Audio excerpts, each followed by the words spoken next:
Oh my gosh, The man. final word. Hey, what's that button Word. Give me my thing, you. What's that prime, bro? What's that prime?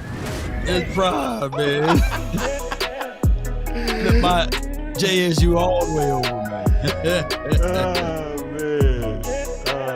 Man, we got a special guest, man. I'm excited about today, man. People been talking about this for a minute. We finally getting Rome in the house. What's up, Rome? What's good with y'all, man? Get it, man. Let's get it, dude. This ain't our first rodeo, though. I don't know why nobody never seen them other shows. I know, man, because maybe Kim Rome is burning. yeah, it probably just been too long. It just been too long. That's all. It's just been too long. But yeah, man. The so we gonna be talking word. about the owners meeting talk. Because there's a lot going around with that, man. So I'm excited to go through that with the big homie, Rome. We also got Big Game James. He gonna be coming in a second. Word. We got the OC, man. We figured out how to get him in, so he gonna like The the final too. word. So, man, how y'all feeling? Feeling good, man. I'm feeling good, man. Feeling Yeah. great. Outside of Jerry Jones, but you know how you do. Yeah. Hey, you know, was it wishful thinking to think that we was gonna have a clean off season with no distractions? The final word. The final word. The final word. But you guys know how it is. Word. The final word. Yeah, we know how it is. The Jerry, final what you word. think? The final word. The final word. The final word. Yeah, man. So now I like today, man. We got some good clips from the owners meeting. I really, honestly cannot wait to get into it. It's gonna be dope today. I'm excited, man. I'm really excited to hear from everybody on all this stuff. Like real talk. The final word. Yeah, man. So, man, y'all stay with us, man. We gonna be right back. Let me get this music going. I'm just changing some stuff in the background. Be right back. Y'all stay with the final word. Be right back.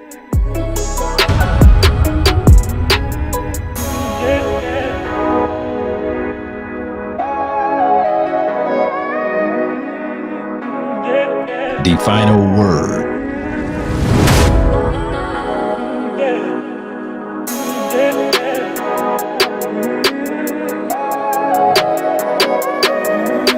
That's the way. The final word. The final word.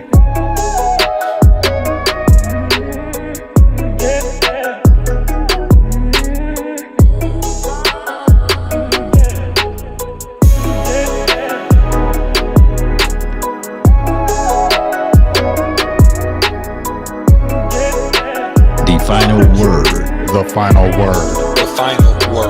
The final word. The final word. The final word. The final word. The final word. The final word. The final word.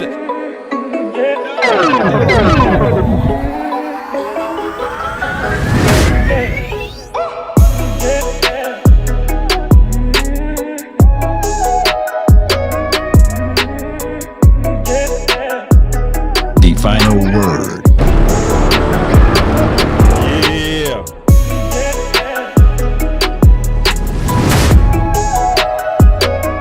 DJ All Nation. Talk, baby. Give me my theme music. Let's go.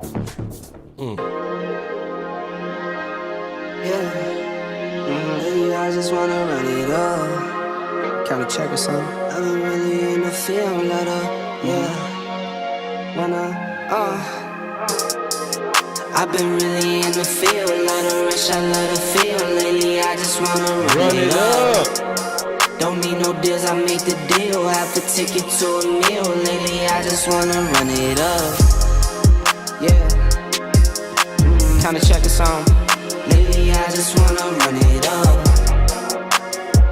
Count that too, count it up, count it up. Lately, I just wanna run it up. Need them ones, I need them fives, need them tens, I need that change. To the safe, got blues inside.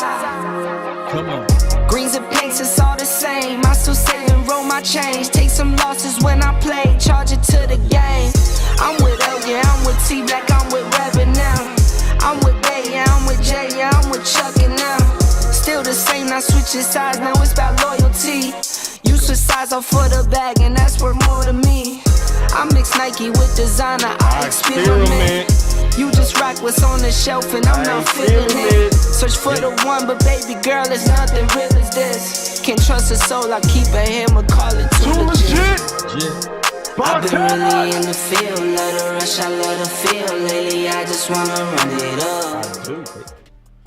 All right, man. We got Cowboy fan talk in the house.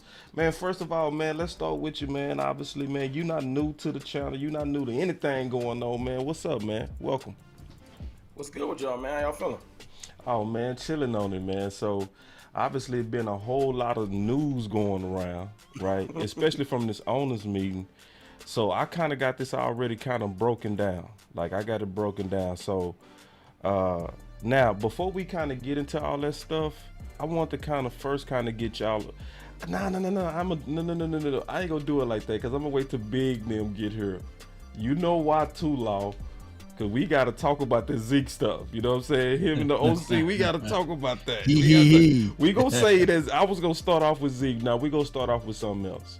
So in the owners meeting, the main guy to talk, the most important guy to talk is Mike McCarthy. So I got this broken up in clips. All of these clips have come from Mike Fisher's channel, so y'all make sure y'all go check it out.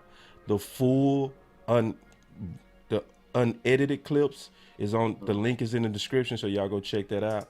But we gonna start it off, we gonna kick it off, man. We wanna kind of get everybody's opinion on it. We gonna start with the hot picks and his opinion on the hot picks and just go from there. So we gonna take this and just kind of go line by line on the owners talks that's going on right now. Here we go. This year. Just talk about those two guys and what do making those sort of picks, what message does it send in the locker room to get that quality of guy? Well, I think that the message it sends to the locker room is just how much we believe in the locker room. I mean, obviously they're two very high quality veterans. I think they're played. Oh, hold on, wait. I'm sorry, Man. Hey, I'm doing too much, man. You already know how it goes. Give me my theme music. Let's go. Clearly speaks for themselves. I think anybody that's followed Brandon Stefan or just from pure football ability and production, you're definitely excited about it. But the type of people they are, you could see it immediately just when they came in to sign their contracts. The impact that they'll make, particularly with our young players. So real excited the way they fit into our locker room, because I always continue to emphasize that the locker room is the most important component of the football operations, and I feel we have an excellent locker room to build off of, and these guys are a great fit for us, both. So obviously right there, he was talking about Stefan and he was talking about Brandon Cook. So Law, we gonna kick it off with you, man, and what's your thoughts on what he was talking about with the locker room impact and all that kind of stuff? Yeah, man, experience goes a long way. And when you bring in someone with experience, it helps out. Now, veteran presence is what we've been asking for. Yep. Of course, CeeDee Lamb last year was phenomenal. It was his third year. Now he's going into his fourth year. So some of that pressure will automatically be alleviated. But this is like a twofold situation, because what's married to their career is these things right here. My guy, Trayvon Diggs and CeeDee Lamb, both drafted in the same year, right? Yeah. So now that you got both of those guys getting extra added help from a veteran aspect, which is dope in my opinion. Yeah. What's your thoughts on this? No, I think, like with say the question one more time. So, like Mike McCarthy was talking about the veteran presence of Gilmore and Cooks, and just like how from day one he saw it. Like, man, them boys go come in here and make a difference. Well, you got to think they professional football players, and I say that, I know that sounds like a generic statement. Yeah. But they both have been to the pinnacle. Mm-hmm. They've both been on multiple teams. They've seen how multiple locker rooms work, and although the national media has been trying to make that look like a negative, that's a positive. They've seen bad locker rooms because they've been to multiple locker rooms. They've seen the way bad teams are run, and they can step into the situation with the Cowboys and see that it's not only a stable situation right now, and they can see instantly oh no, this team got talent to really do something. I've seen teams with the talent to really do something. So that they come in with a certain type of prowess that other players might not come in with. And they also demand respect, especially Gilmore. No slight to Cooks. Cooks is a veteran receiver. But Gilmore, I know for a fact when he walks into the locker room that players, especially on that defense, look up to him. I can tell by, remember the post game. Yep. You know what I'm saying? It was tongue in cheek. It was funny, but they was serious. Like, nah, I need this jersey. Stop playing. Because the respect that he demand.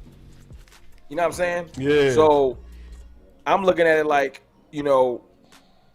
Gilmore is going to demand a certain type of respect, and Gilmore and Cooks being friends, like legitimate friends. I found that out after the trades was made. I just think that they're going to come in and just show them like, hey, y'all, we see what y'all got on this team. We here to add to it, but like, don't take it lightly. This is a big opportunity. And I feel like the younger players, especially like Trayvon Diggs, he's going to be able to learn a lot from Gilmore. But I don't think it's just him. I think the entire DB group, because he's going to come in and come in like a professional, work ethic and everything. And sometimes that type of thing can really drive the room. I feel like Cooks, the thing that stuck out to me about Cooks the most was he has this energy like, I'm happy that the Cowboys want me. Does that sound weird? You know what I'm saying? Kind of like, no, I totally everybody get it. been hiring him like a hired gun, and he looks like he's excited to be here because he want to like plant his flag finally. Yeah.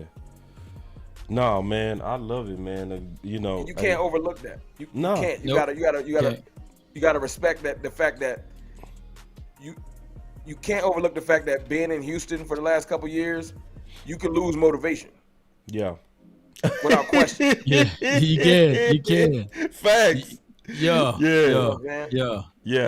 And soon that as you does get say here, a lot. It's like new life. Yeah, and that does say a lot too. When you want to go to a contender, that says a lot about Dallas in itself. So let me play another one of Mike McCarthy's comments speaking about Brandon Cook. And again, this is from Mike Fisher's channel. We got the link in the description. We broke all these down. Okay. Y'all make sure y'all go give him a click. It's just the right thing to do, because he the one that was able to get this content, and it's very good content, but we broke it all the way down. So this is what I wanted to hear, and I want to get y'all thoughts on this. As Mike McCarthy talked about his vision for Brandon Cook. Here we go. Tell me, what's the vision you have for Brandon in the offense? Well, how does he fit in what you guys want to do offensively? The vision? Yeah. I think just like anything, everybody wants to put, a player in one spot, and we've talked about this before.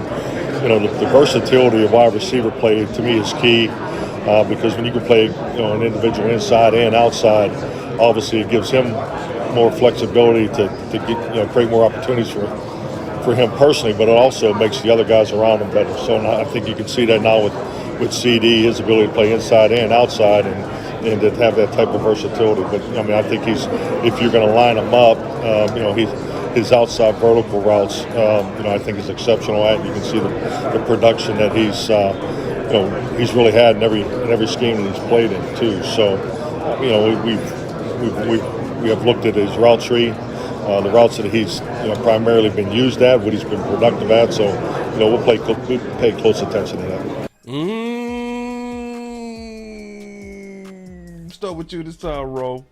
Now, the things that I heard was we took a close look at his route tree on how they used him. He stressed vertical.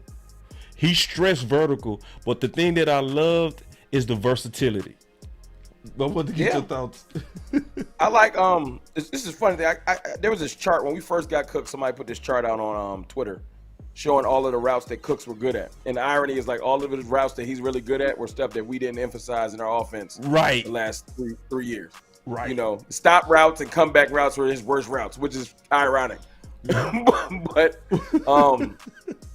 I just feel like, when you are running an option route system, we've talked about this before. Once the defense realizes if we open up a certain way, the offense will always run the exact routes we want them to run. It becomes a real easy game for the defense if it's a defense that's talented enough to stop it. With Cooks, you can't sit on routes. You can't just be like, he can't run past me. I saw how our offense opened up slightly when we got T.Y. Hilton. Yep. You know, and it's T.Y. Hilton. No disrespect to him. He's just a little bit older. He might not be as, fast as he used to be. But when I'm watching some of Cook's routes, it's a lot of nuance. He knows what his best attributes are, and he knows how to use his leverage to get open down the field. He doesn't just rely on, I'm going to just run past you. Yeah. He actually does have some route technique from what I've seen. So I feel like the fact that we're going to be able to put a genuine receiver on the outside that you have to respect. When you watch some of the plays from last year when Gallup would line up on the outside, the corners wouldn't respect him. And that's no disrespect to Michael Gallup. He was recovering from that ACL.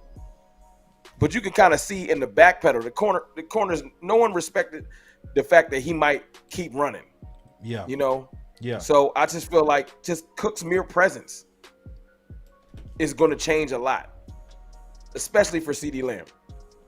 Yeah, and what's your thoughts on that? What he was talking about, the versatility, the vertical, the route tree, Law. Yeah, great points, by the way, Mr. Rome. But one of the things that I want to bring on and just expound upon that is just finding out what players do and then maximize that. And I like the way you said that hitch routes, stop routes, comeback routes were all poor routes ran by Cooks. And normally that is true for most guys that's under 6 feet.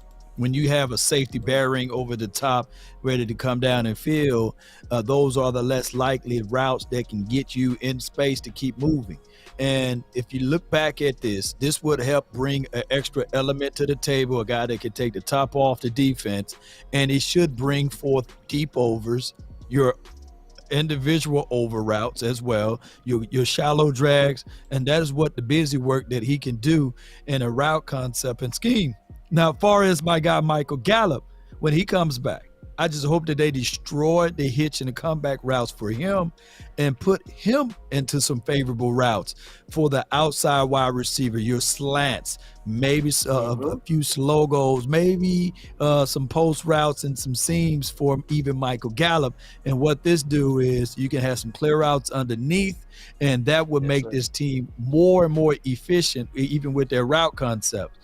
These are the things that you don't want coming off of an ACL, MCL, or whatever injury that he's got coming back from now.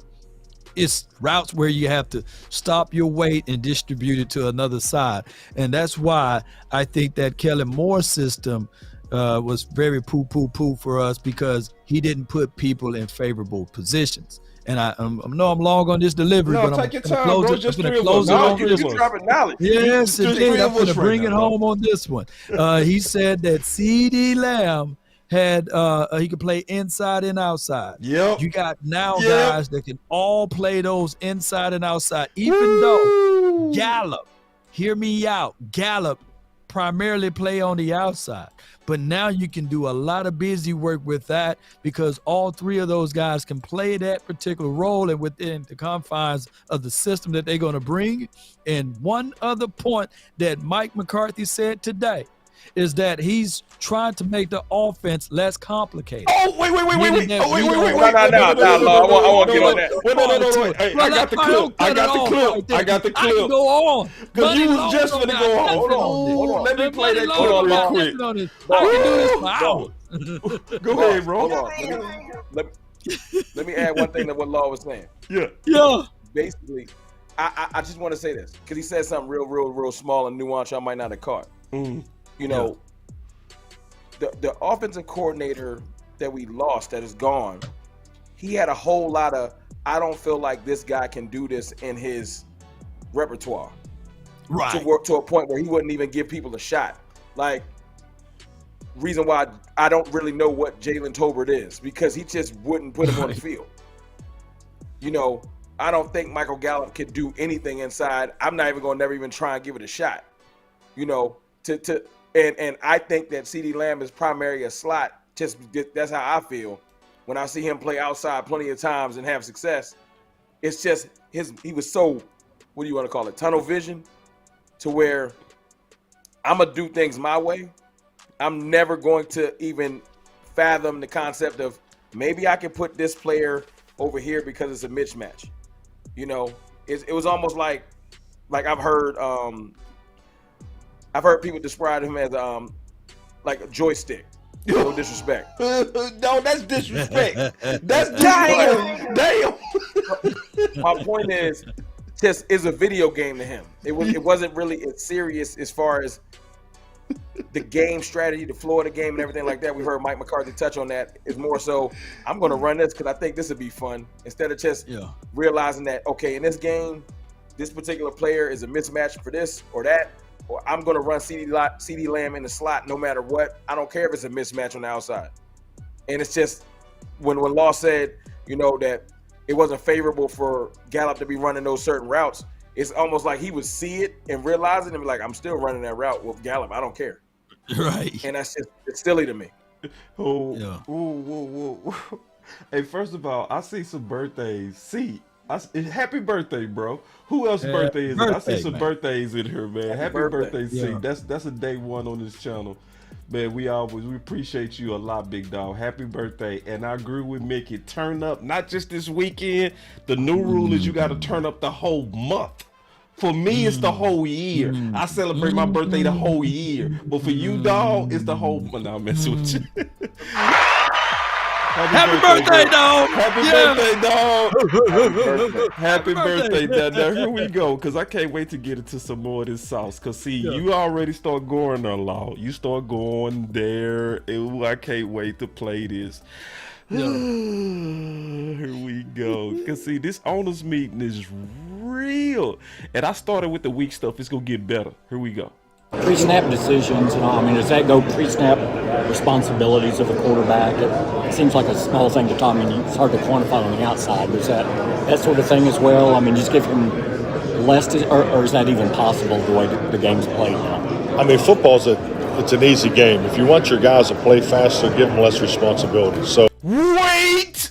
And that's where the secret sauce is in putting together a good offensive system is the ability to be multiple, to have the variations to protect your core concepts, make sure the balls get distributed to your perimeter players, make sure you're giving guys the opportunities that fit their skill set, and with that, it makes it easier and cleaner for the quarterback. So, when you get into the game and you have a receiver that makes $100 million and you have to get him 20 targets or 15 targets, that's difficult. It's hold on, wait. I gotta rewind that. See? Yeah. Damn. I gotta rewind that. What did you say about money and targets? You have to get them 20 targets or 15 targets. So, when you get into the game and you have a receiver that makes $100 million and you have to get him 20 targets or 15 targets, that's difficult. I went through it with Aaron in Green Bay.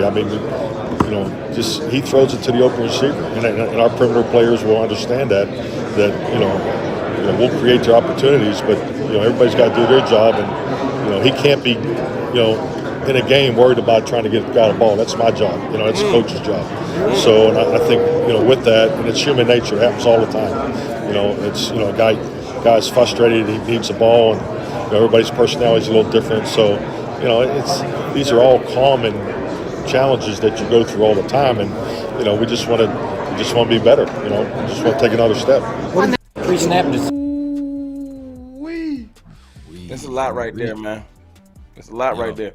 Yeah, man. So the things that were standing out to me, Rome, was the simplifying of the offense, making your guys play faster by simplifying the offense. I don't even think he taking a shot on this one at Kellen. I just think he was shooting at Kellen. He was shooting. Make no mistake. He was shooting. Doing some shot. Was it? I said that earlier on Twitter. Go ahead, talk your talk, bro. He was shooting at, first and foremost, he was shooting at Kellen. It shouldn't even be taboo anymore because it's been reported nationally that they had issues. Yeah. So it ain't even like a secret, like, don't say that because people are gonna look at it weird. They know that they didn't like each other. Yeah. And it was a difference in philosophy. Yeah. It was I was born with a golden spoon in my mouth, and I can do no wrong because I was enabled, and then eventually that enabling was his end all. It ended up being his end because like I said, joystick be out there just calling plays with no type of flow.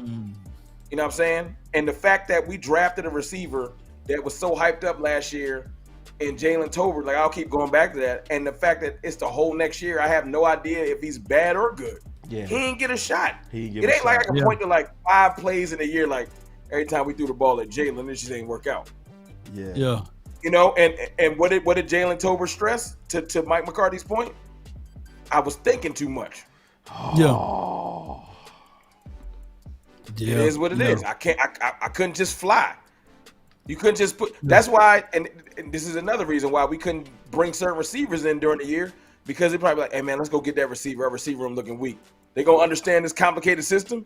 We can't bring them in. Yep. You can't bring them in.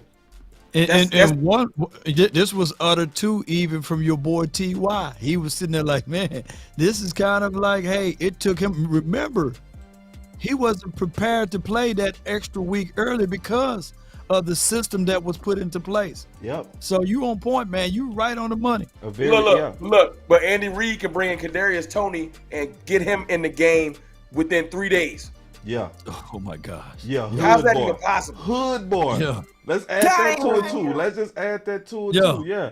So I'm excited because we are getting ready to simplify this offense. Yeah. It's playing out exactly like I figured it would when we lost Kellen, that they go simplify this offense, and I think it's gonna be what we've been waiting on. Because did you hear that one thing that McCarthy said though? Well, you hear it, but the one thing that stood out to me real quick. He said that's the coach's job. I need to worry about that. Yeah. That type of assertiveness, Kellen Moore don't even got that in his bag. He not assertive at all. Right. Yeah. So Mike McCarthy, the type of dude that will command his quarterback and his team. We doing this. Kellen Moore is going to suggest some things. Right. It's different. You got to come in with some type of confidence and directive. Kellen Moore ain't leading no room. Like when we walk into, if it's an offensive situation, Kellen Moore's like, I think this will work. Mike McCarthy will look somebody probably in the eye and say, I know this will work because it worked before. Right. And let me say this right quick about that. You see, I think that Mike McCarthy, with the intentions, were to originally help Kellen Moore. But what happened in 2021, people were looking at it like, we don't need Mike McCarthy. That's what happened. It's the boy wonder. It's the boy genius that's doing everything. And he said, well, hold on. So you mean to tell me if I'm helping you out with this particular situation and scenario that now I get to ask? I tell you want what, answers? you install it, you call it. You see what I'm saying? Because now y'all putting it on me when it's not. And then when I go in and get help and I help the man, y'all give it all to him. So I tell you what, this is what I'm going to do. You install it, you call it. I guarantee you that's what happened. To law point. Look, y'all don't even remember. McCarthy been throwing shots at Kellen through the media for a while. Yeah. McCarthy threw his hands up and said, I don't even know this offense. I don't know nothing. Like, you know that everybody took it as Mike McCarthy stupid. No, Mike said, man, they ain't even me. None of it's me. Don't point to me. It's all him. And people took it as, Mike don't even understand what they call him. No, Mike understood the offense. He's just like, I'm washing my hands. My fingerprints ain't on this. So at the end of the year, when it failed, y'all got to put it on him. Yeah.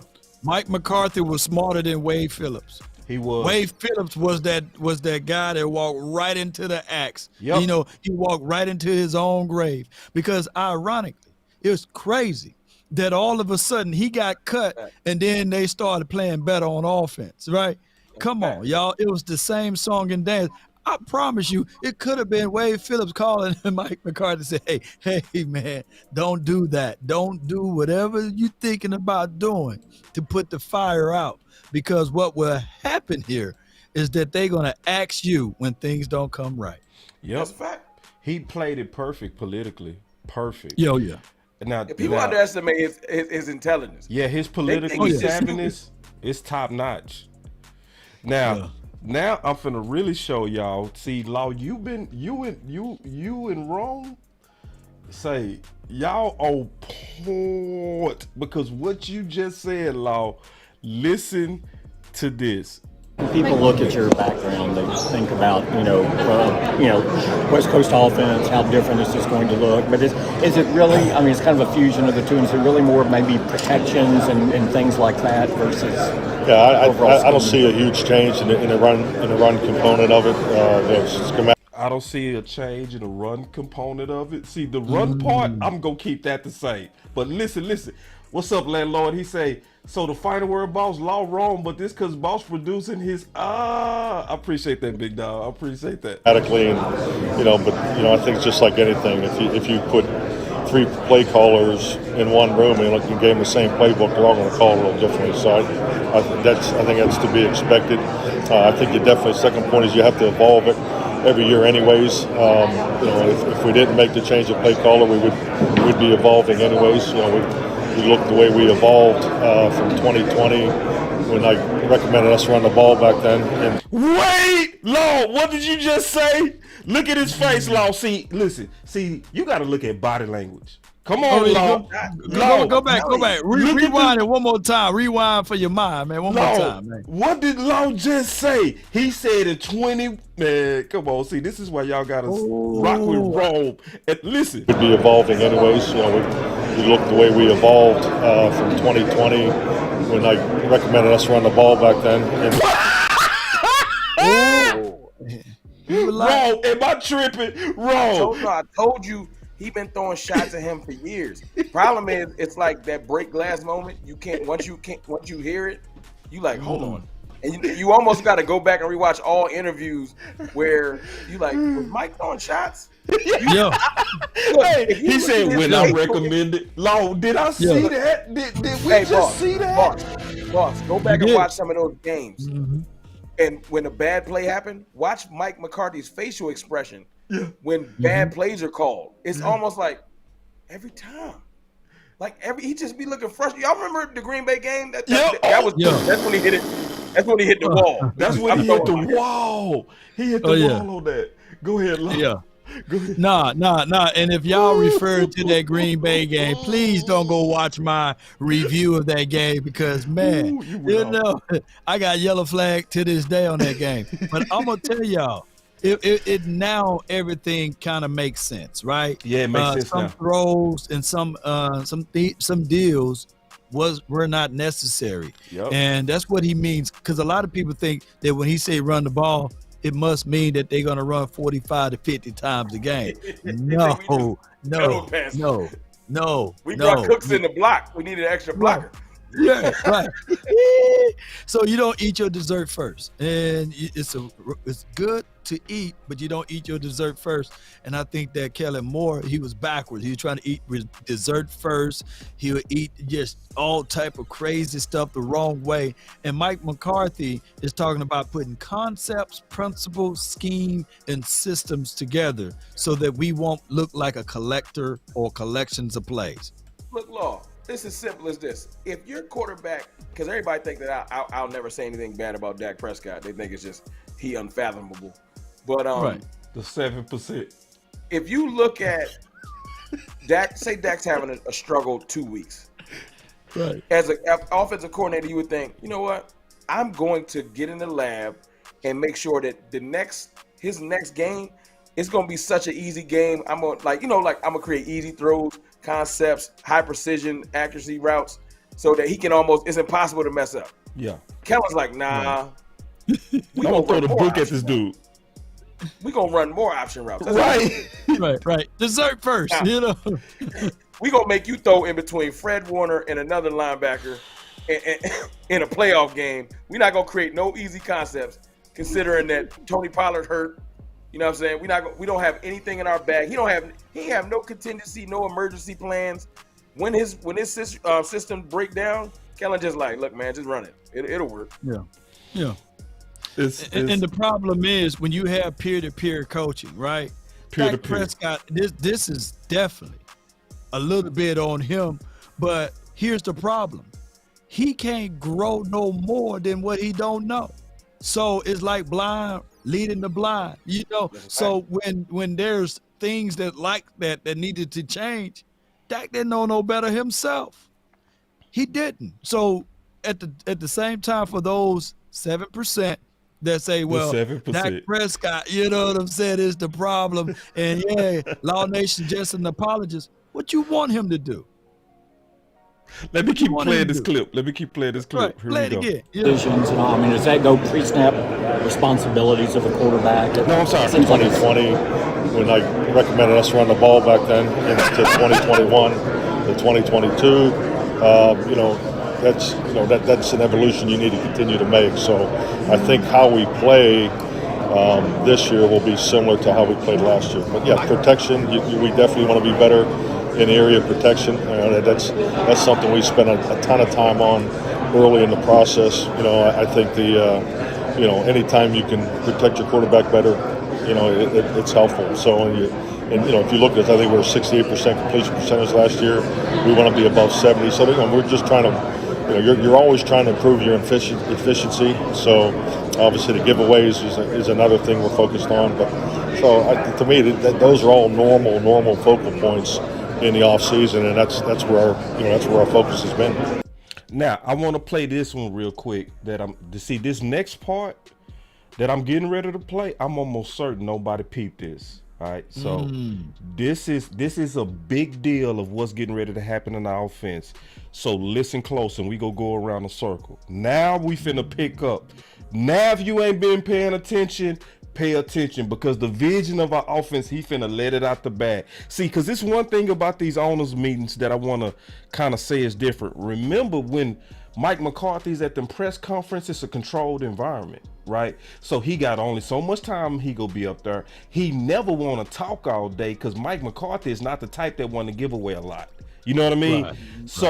It's controlled. In these owners meetings, notice Mike Fisher, all of those reporters just surrounded him at a table. You can't move. So they just pounding you with questions. So he coming out with what's getting ready to happen. So y'all listen to this and tell me if y'all pick up what the offense is getting ready to be. Here we go. He's been in a lot of different schemes. Yeah. Is that scheme friendly, quarterback friendly, a guy that can jump into a different place and still have the same success? No, I think it's a great point. I think it definitely shows his versatility, and I think anytime you jump from scheme to scheme, I know for me personally, and now to have the opportunity to coach the last couple of years in a digit system based, that was made from a digit system, and now in being a West Coast offense individual my whole career. I mean, when you learn other systems, it just broadens your football education. And I think Brandon definitely brings that. And so he was talking about Brandon playing in multiple offenses, but another thing that he talked about that he snuck out, the digit system. Mm-hmm. And that digit system is talking about option routes. And he was saying that basically we go take some of them option route concepts. It's not going to be on the level of Kellen Moore, but he's saying, and I'm going to show you more proof of that because he went into detail of Schottenheimer and the digit system. So, but what's y'all initial thoughts on hearing that? I'm going to start with you, Ron.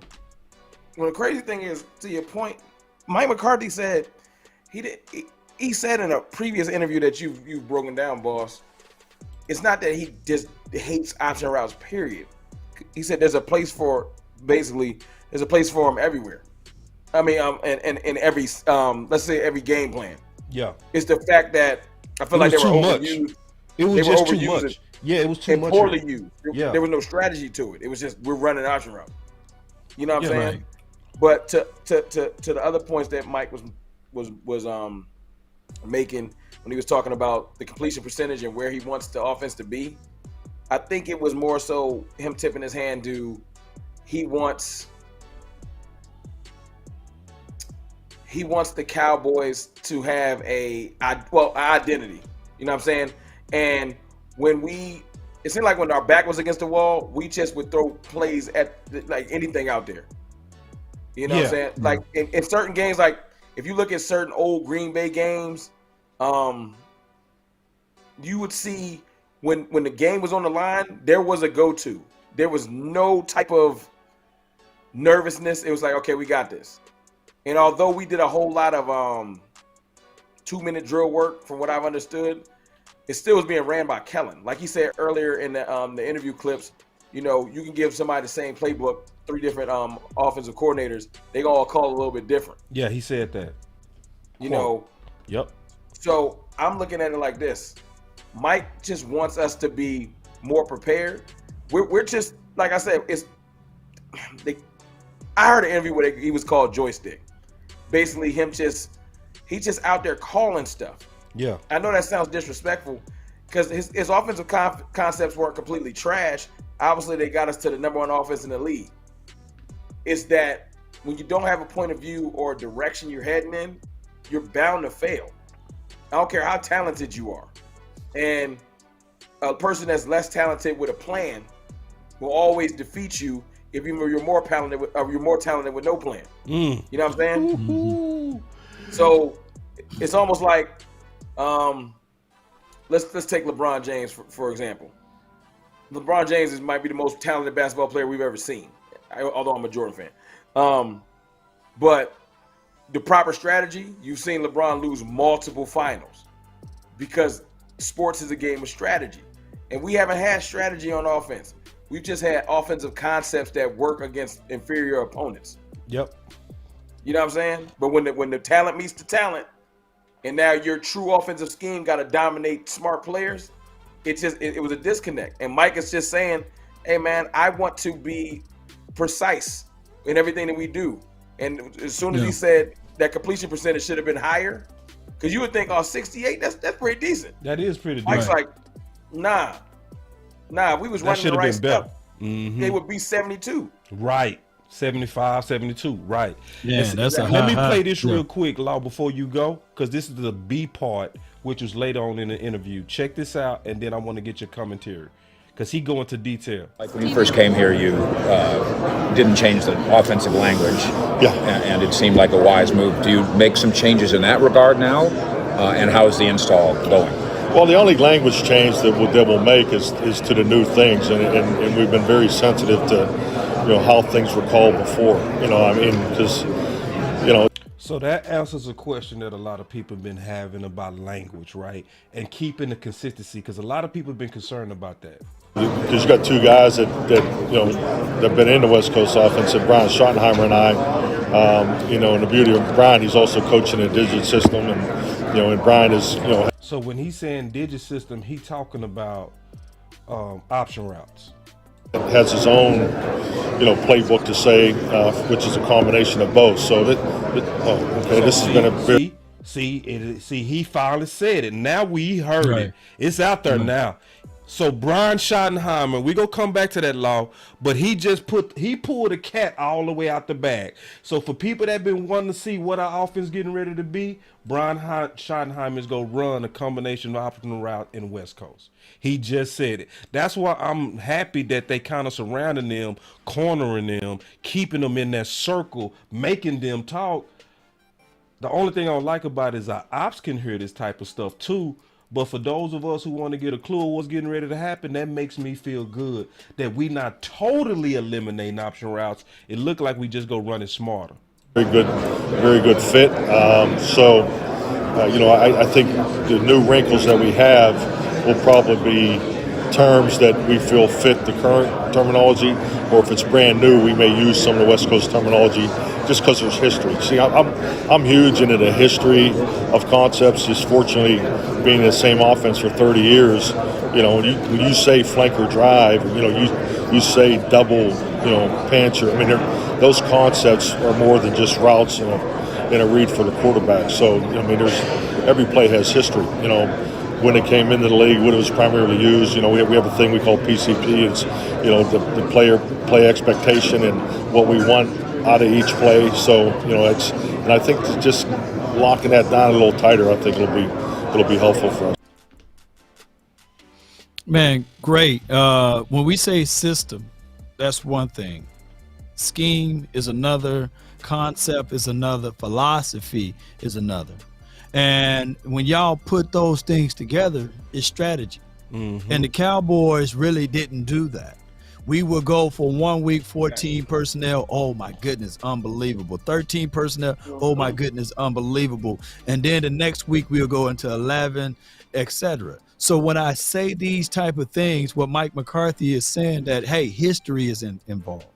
So when somebody running an F route, and that's F route is in the middle of the field, it's already principles put into place and strategy already put into place. 30 years of historical data put into place, y'all. So when Mike McCarthy said he didn't want to really change the language because of the Dak Prescott to Kellen Moore relationship was there, right? And it would have been breaking down the nuances of wide receivers, etc. And by him having Kellen Moore on the system and scheme or what have you, or whatever was put into place, he didn't want to destroy that. But it wasn't his. It wasn't his because he was forced to keep Kellen Moore. There's no one that will be going into a situation in a scenario to go and purchase a car and say, well, I don't know how to drive the stick. Right. And you only have a limited amount of time to finesse that. So what Mike McCarthy did said, okay, we're going to make it still automatic because that's the level that he's on because he can't drive the stick, and we're going to keep it rolling. But now that we can get more bang for our buck with information and knowledge, now we're finna see the true Mike McCarthy now because he got someone that can understand the language that he spit out. And here's my 1,000 truth. Write this down, y'all. Kellen Moore wasn't 1,000% trash. No. He had some good thought track. But just didn't know how to apply it. And we see it all the time. Not enough season. Yeah, my little one is real smart. My little one, I got a 6-year-old, she's real smart. On Roblox, she know how to move around and do a whole bunch of stuff, but she's 6. Just because I hand her car keys, I mean, she's smart, she got all A's. And if I go hand her car keys, and then, I got a nice, fancy automobile. Too much for her. It's too much for her. Yep. We're going to be in a ditch somewhere, man. We're going to be on chapter 12 note. Man, Law Nation over here giving a 6-year-old car keys, and she can't drive it. Breaking news, Law Nation is going to jail. For allowing a 6-year-old to drive him around. But we know that there's concepts and knowledge that was there, but it wasn't applied right. Going empty on second and toe, it's like literally leaving a gun and a knife on the table for Dak Prescott in an infant stage. Even he been in the league for 7 years. The concept, what are you doing that for? Why are you spreading it out? If we ask Kellen Moore to this day, what was your concept? What was your principles? What was your scheme? What was your philosophy? What do you do in order to win games? When you have the lead, do you know how to take care of it? Do you close it out? Yep. Do you close it out? Yeah. It's one word: accountability. Get him. He ain't been held accountable. You know who else ain't been held accountable? Dak Prescott. It's hard for somebody that you look at as a peer and an inferior person to you because he used to play behind you. At a point, he was your backup. I feel like, they was both peers and in the quarterback room, and now all of a sudden you supposed to be my boss. Like, y'all remember, because y'all football historians, y'all remember Mike McCarthy used to run this thing called quarterback school. Yep. Yeah. And I've been doing some research in that, trying to find as much stuff on that as possible. And the clips I found was people saying that Mike McCarthy used to take the quarterbacks and break down the entire season. Yep. All of the plays. You know what I'm saying? And hold, what was you thinking here? Why you do this? What was that? And the thing that stood out to me about that is Dak Prescott ain't had that. No. Kellen Moore ain't pulled him to the side and asked him, yo, what was you doing right there? Nope. And y'all know I love Dak. But everybody need a little like kicking the behind. I got a 7-year-old here. Everybody need a little. What was that for? Yeah. What was that? Yeah. You know what I'm saying? I do it to my daughters all the time. Why did you make that decision? Yep. Yeah. Everybody need a kick in their behind. Everybody. Yeah, he get a whole lot of. It's gonna be all right, Dak. Let's get him. Let's get him next drive. Nah, Mike need to pull him to the side. Yo, what was that? Yeah. Because that makes you, as you said earlier, that makes you grow. I think Law was the one to say that. Yeah, it does. Yeah. So check this out. The main thing that I loved from hearing him explain what's getting ready to happen, because I never wanted him to completely get rid of the option routes. I didn't want the option routes ran as aggressive as we ran them, to where it's like 4 people running option routes at the same time. If you have particular people running option routes where Dak has a chemistry with a certain weapon, like for instance, Dalton Schultz was the perfect guy to run option routes with because he was always where he's supposed to be. Now, Lamb, you might want to. But hold on. The only reason why I said Lamb, is because I think that was necessary growing pains. Yeah, I think can see what you're saying. Yeah. So Lamb, I can have 2 guys to run options. Schultz, but now Schultz gone. Now I can only see 1 person running options this year. Yeah, and it's Lamb. I don't want Ferguson and Peyton Hendershot running some options for me. And normally that option routes is reserved for bigger body guys, especially in the middle of the field, and because smarter they can guys. play with leverage. Right. Smarter guys. So especially if they bracket, they can scoot inside. Ooh, let me know. Check this out. Mike McCarthy said, I feel like players are going to be able to react faster when they stop thinking. Yep, that's true. I feel like Lamb ain't even tapped his full potential because he been thinking too much. And see, and that's real all the way. And I don't Lamb is out there thinking too much. I don't want Lamb thinking. I hate it. Got that physical specimen need to just be balling. He just need to be balling. Balling. Hey, come on, let me put the camera back on Ron. Just saying. Yeah, and that's gonna make us better. Now, boss, before you go to your point, how many routes did AJ Brown ran last year? And I know it's a different system, but how many routes did he ran? Slant. Yeah, he was an in-breaking route guy all day. In-breaking all day. Where's my camera? Oh, okay. Yeah. So they didn't ask that. They paid that man $100 million. They didn't ask that man to, hey, let's option here. Slants, go, and breaking routes, right? Yeah, simple. Yeah, they simplified it. If you press up on me, I do want our tight ends, though, Law. I do want them to run option routes only because it's a simpler read. That's it. For Ferg or both? All of them. I'm still mad at Hendershot for that damn drop in that doggone game, and he calls it INT. And I know we still won that game, but that's my guy though. I see though. I might allow those young boys to do that. You know, I'm gonna tell you why, Law. Only because the reads are easier. Like the linebacker drops are pretty much the same between cover 2, cover 3, cover 4. You know what I mean? Right. Hook flat. right. Hook flat. Right. Yeah. And it's a shorter throw. You know what I mean? So you find that pocket easy. It's a shorter throw. Remember when we interviewed Novacek, he said that, remember? True. So I see what you're saying. With rookies, it is risky, or younger tight ends. I agree with you. And going back, and I hate to pull the scab off of it because it happened all the way healed. That second INT that Dak threw in that San Fran game. If it was just a simple drag, shallow drag, it would have worked. But stop your feet working back to you. Yeah, you allowed the defense to recover. That's our. I see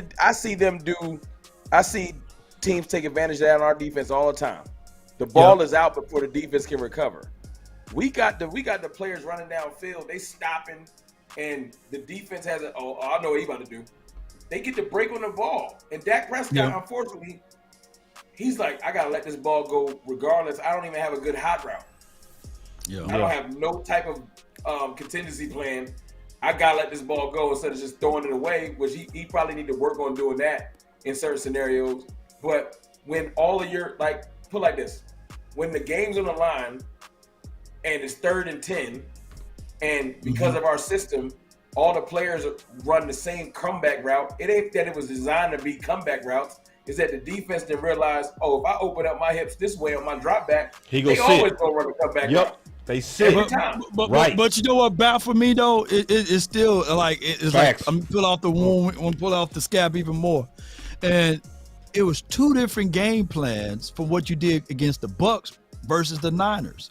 Like you gave my guy 13 slants against the Bucks, right? He didn't have any sits. He didn't sit on any routes. He slant, you know, and y'all go back and watch that play. I'm like, yeah, Gallup was eating. Even the tight end was eating on those slants, and you had routes where those guys was continuing to move their feet. And then the next week, you had these flag routes, four curl routes, hitches Joystick, and comeback. man. I'm like, come on, man. Like, keep that same game plan. But granted, yeah, Pollard did get hurt or what have you. But, man, come on, man, with those routes. And I know that's water under the bridge now. We won't be having these issues for the 2023, though. Hold on. Wait. Hold on real quick. I missed some super chats. It's context, though. It is. Hold on, I missed some super chats. I'm seeing a lot of people giving super chats saying that they doing us bad on the likes. So, oh wow, yeah, they say it's a lot of people watching, but it's saying that the likes are down. So we need everybody to kind of take a break. Like button, man, on all sides. On all sides. Thank Shame. you, Mickey. I just not saw it. I'm sorry for missing it. I got caught up listening to all y'all and listening to this good See, panel. because when I'm talking to y'all, I feel like we just on the phone. Yeah, that's how I felt. Oh yeah. Yeah, I got too comfortable. I took my eyes. Mickey literally put out here, man, we got to take us a light break. So, you know, it happens all the time when you get this type of panel. When you get this type of panel, you got Rome, you got, you know what I'm saying, Law, and then we talking about these current events and we learning about the offense. You'll just forget to hit that simple light. Law made an excellent point. Y'all remember the Chicago game? I didn't see that tight end formation ever again. I'm still mad about it.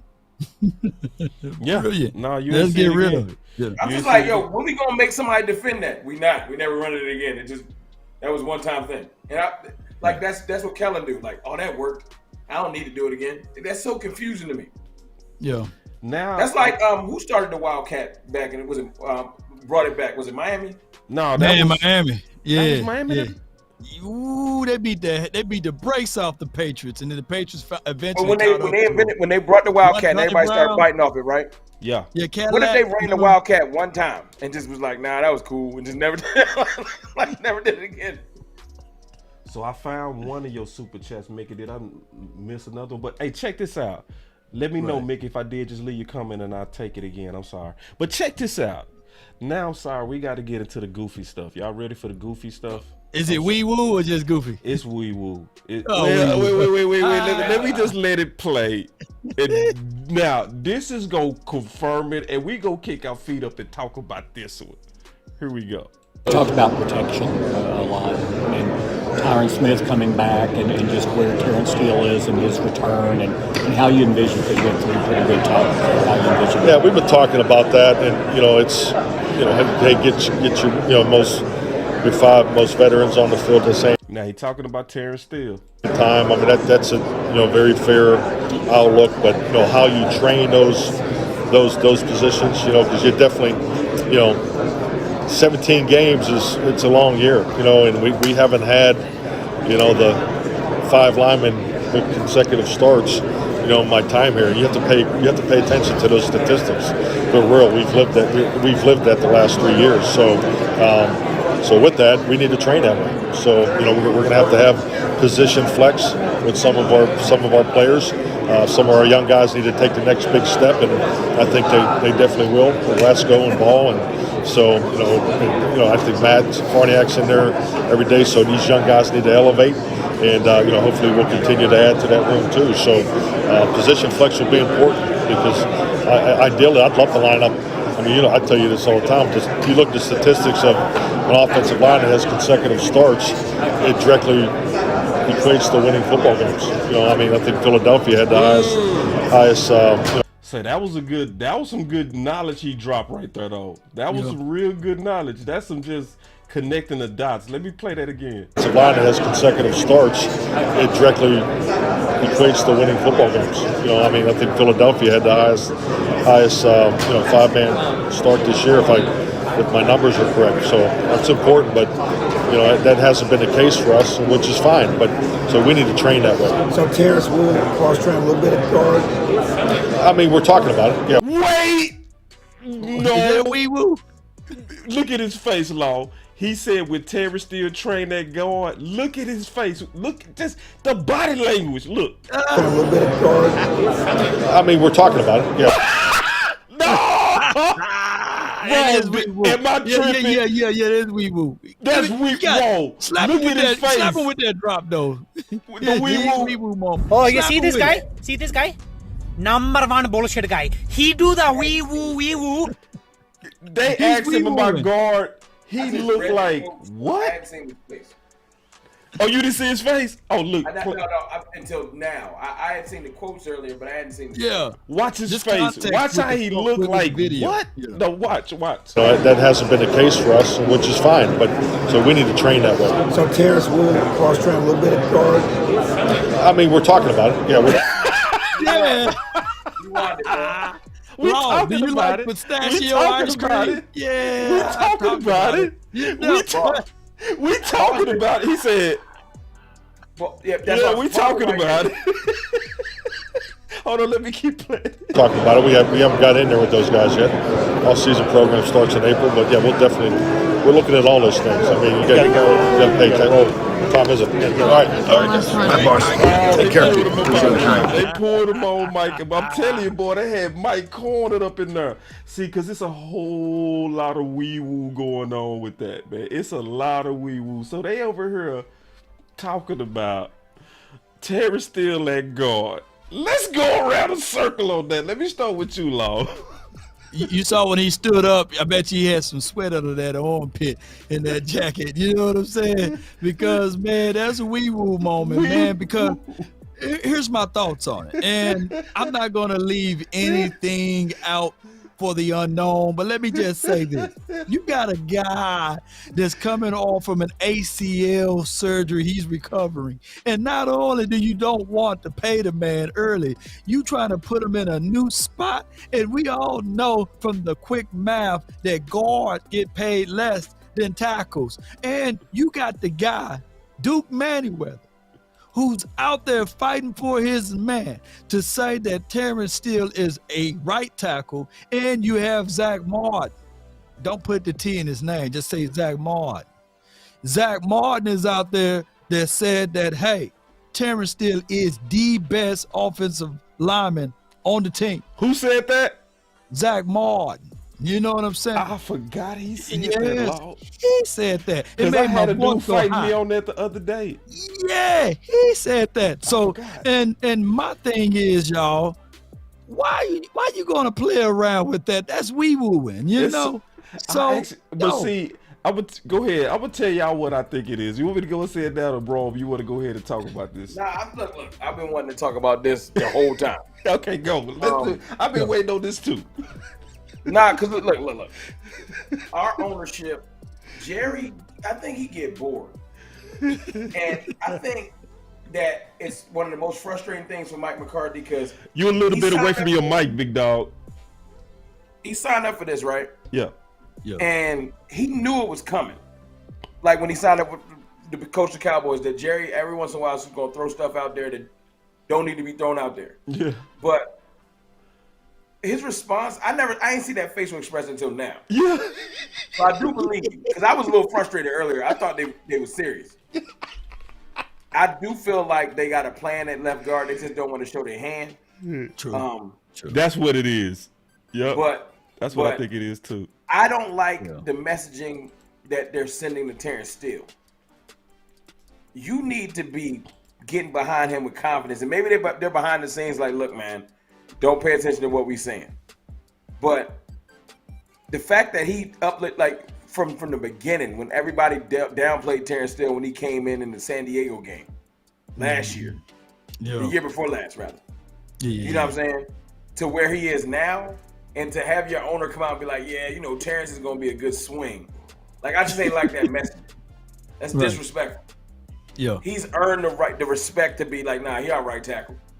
You know, and I know Tyron Smith is a foundational pillar in Cowboys history, and they don't want to disrespect him either. But I would think Tyron knows that this stage of his career that he isn't looked at as the best offensive lineman on this team anymore. Yeah, he know. I would think he know, but I don't know about them discussions. So I'm just they actually had that discussion, bro.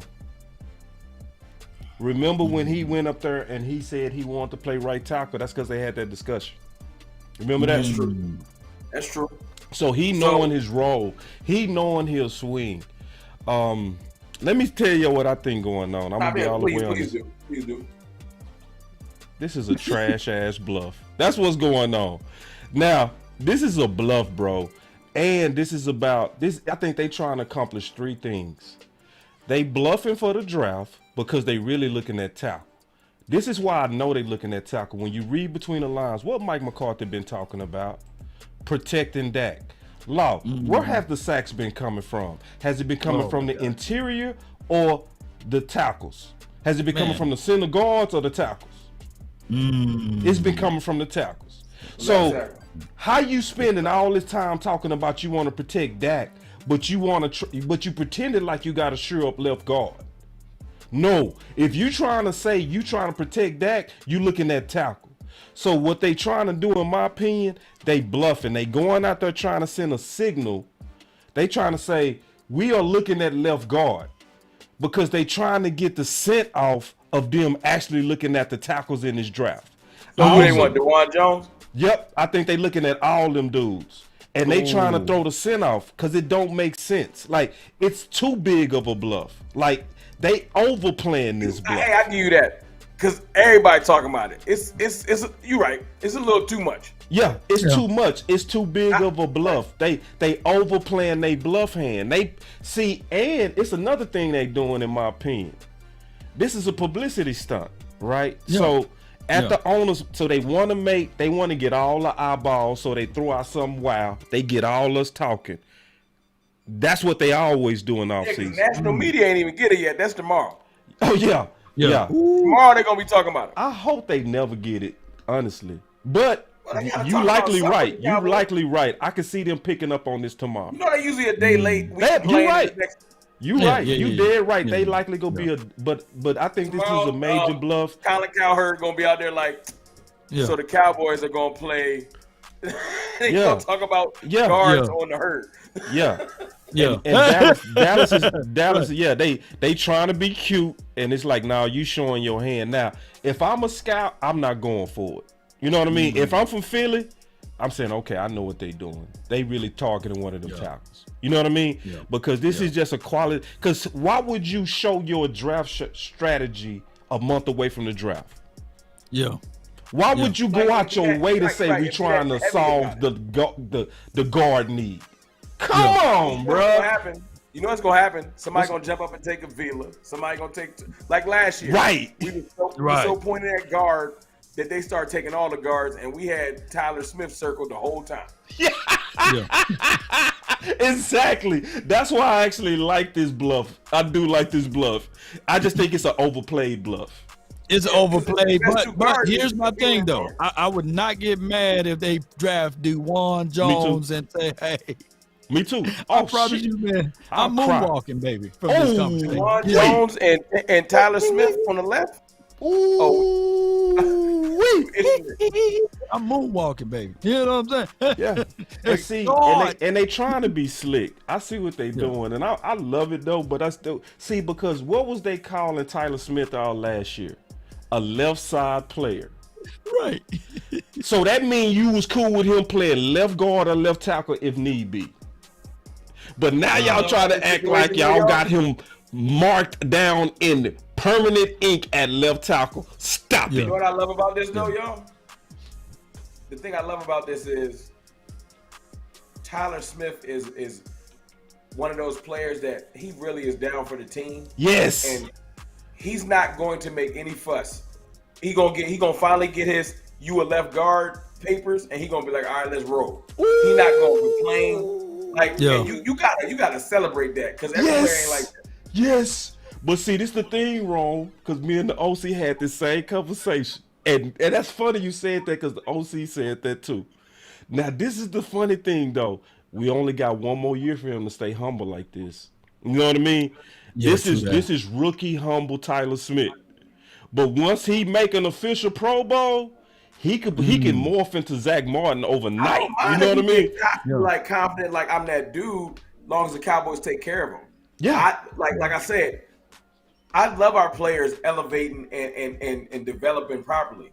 I hate when our ownership group comes out and calls somebody a swing tackle disrespectfully. Like, that can go unless like I said, if this is a strategy, they've all talked to him and said, "Yo, Terrence, we gonna say some things. Don't pay no mind." Yeah, and that's different. Yeah, but if they really just saying this and Terrence still is getting mixed signals, I think that's corny. It's corny and it's messed up because the other side they trying to do likely is they trying to. You remember, see, because the Dallas Cowboys do leverage stuff. Right. So, and it's whack leverage stuff. So, like, for instance, remember when Dak was trying to get paid and they left him off the promo video? Yeah, that was whack. Yeah. That was whack. So they do whack stuff for leverage. So this is also a whack leverage play where he looking to get paid and they trying to say, we kind of see you as a swing. You're no... Yeah.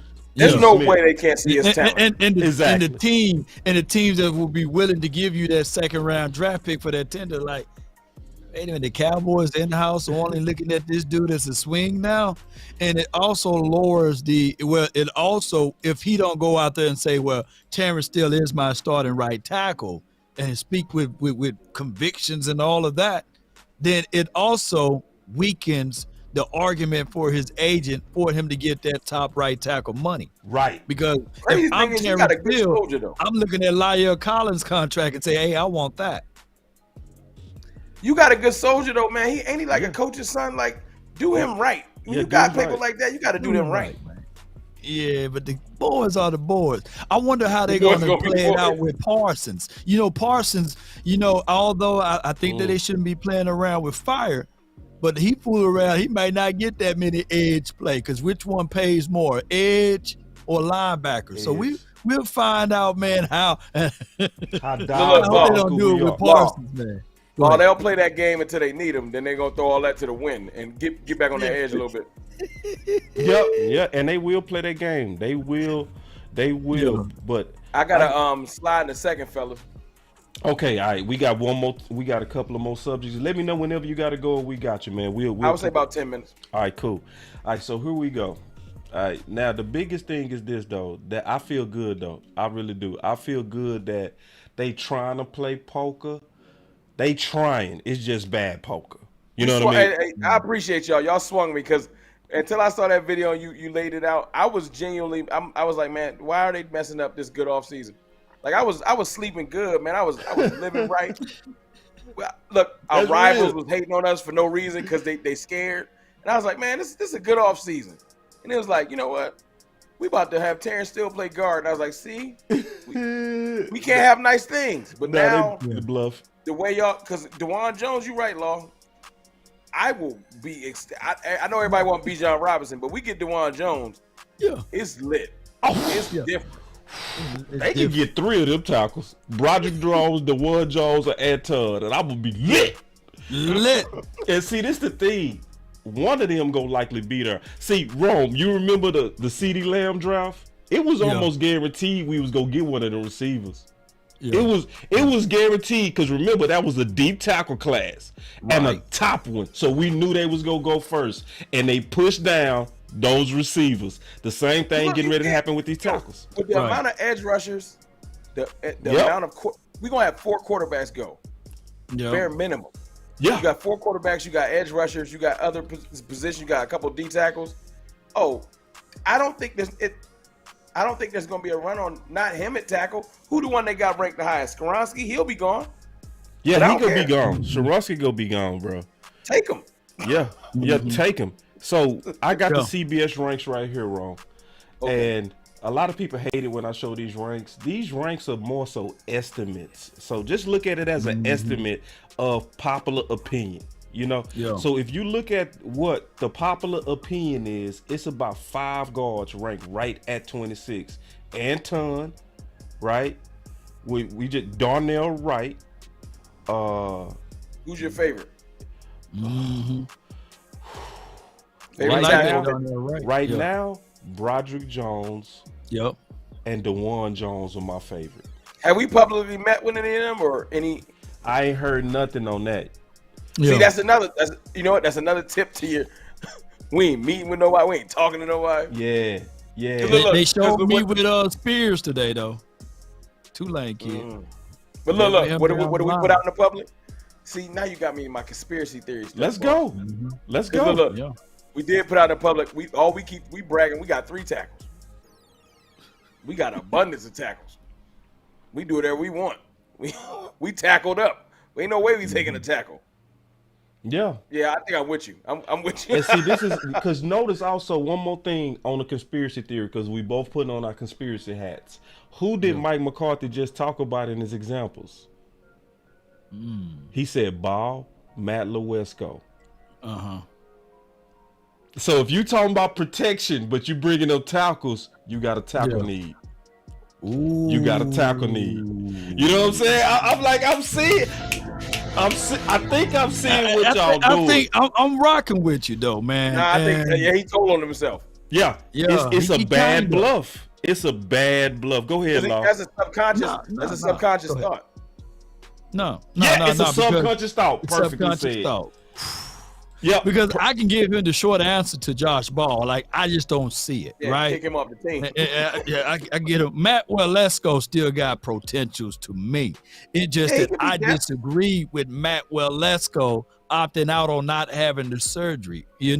I wanted him last year while we was out there at Oxnard. Go ahead and get it done, dog. Because if it's not going to get healed then, and you're going to try to heal it on natural without doing the surgery, it's going to go pop again. And now he's delayed. See, he could have went on ahead and had it, and we'd have been okay and cool with it. Yeah. So I'm out on Ball just a little bit, but the only reason why I'm going to give him a little longitude and latitude is because we got Mike Solari. He's going to come in, and we're going to see how he operate and proceed to evaluate these guys. Facts. That's another situation too. I haven't really watched DeJuan Jones. I'm familiar with him, but I'm just saying, you brought in two coaches that want to scheme the run game, not just run plays. That's 2 different things. True. And you would want to have offensive linemen that fit what you're trying to do. Not that we couldn't make it work if we had, in a dire situation, but to get the proper offensive linemen in here that you really, really want. I'm sure Solari and Brian Schottenheimer both were like, get me this lineman.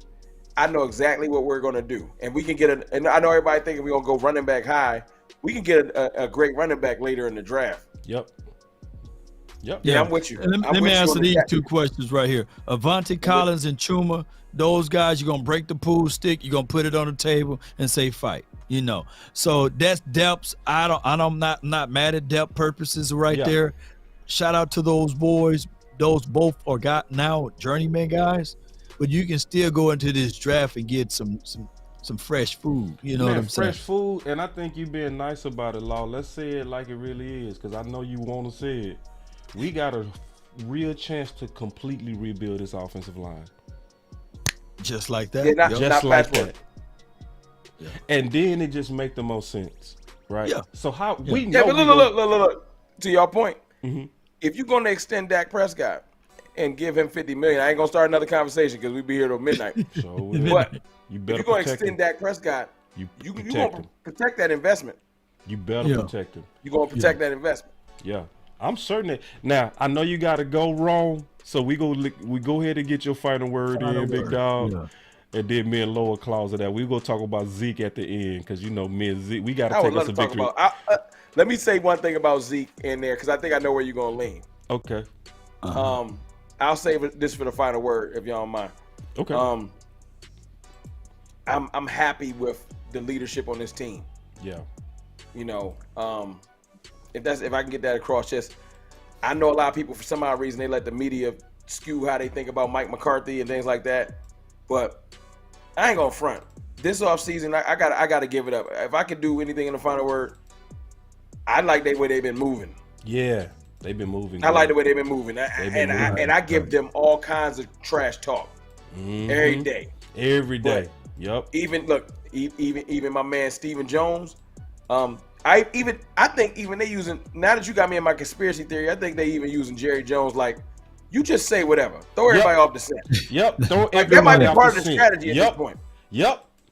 Yeah. They overplaying that bluff. I like it. So I just think that we're moving way more strategic. Yep. And I'm the Gilmore thing and the Cooks thing, and not going for the splash, but going for the player that, if you really, really want to look at it, out of the 3 receivers we was looking at, Cooks is probably the best fit for what he's going to be able to do for the offense, because D-Hop was just CeeDee Lamb, but later in his career. And Odell Beckham doesn't do exactly what Cooks does, although he still has a little bit of explosiveness when he's not injured. So I'm just, to my point, I just like the way the Cowboys is moving. Man, we moving good, ain't we, dog? And now that you got me on that, we moving with, we don't never do bluffs correctly. So now you got me in my head. Yeah. This a bluff. Yeah. Yeah, everybody everywhere. They don't know where they're gonna go, man. And I see it open up the alleyways, because I love the way you be fighting on Twitter, man. Oh man, I'm crazy. Look, I'm talking about Mr. Rome over there. You know, he be like Rome don't play. If I was like, the Eagles should be worrying about going back and forth with the Chiefs, right? You know what I'm saying? But they done figured, they done cried for 2 weeks or such. And now they're back to talking about the Cowboys like the Washington team don't exist, the Giants don't exist, and you be minding your own business, Rome, posting about your Cowboys or our Cowboys, and I see a little Eagles dropping. Every time you rally them up, the Eagles dropping left and right. I can't make this stuff up. I gotta say this, Law. This is the thing that made me mad. First and foremost, you know, don't rile me up and then complain when I come through and body you up. Just leave me alone. Leave me. I done had some of your top Eagles guys block me because they just couldn't handle it. They couldn't. You know what I'm saying? Secondly, you need to really just look yourself in the mirror and realize that at one point you have to acknowledge, like, if you refuse to acknowledge any fault, you're bound to be doomed. Yeah, I done seen them dudes go from begging for C.J. Gardner-Johnson to saying that Reed Blankenship is a great safety. At some point, your integrity is compromised. Ooh. Yeah, that ain't even a joke. That's real. That's real. No, that is very real. So a lot of their sports integrity has kind of been compromised. So I'm like, yo, you trying to sell me on Reed Blankenship now? Like, I can't take you seriously. That's like that's like me trying to say that Zeke is better than I don't know. Who's one of the top backs in the league right now? Jacobs top. You know what I'm saying? Right? Zeke is better than Jacobs at this stage of his career. Let me put the context. Right. You know, it would be like you just being a homer. Right. I understand homerism. I'm good at it. But just say what it is. Don't try to lie to me. But see, Lawden got me riled up because I go on for hours. I'll say this. Well, I'm going to tune in to him right quick. Here they go right here. I'll say this, Law.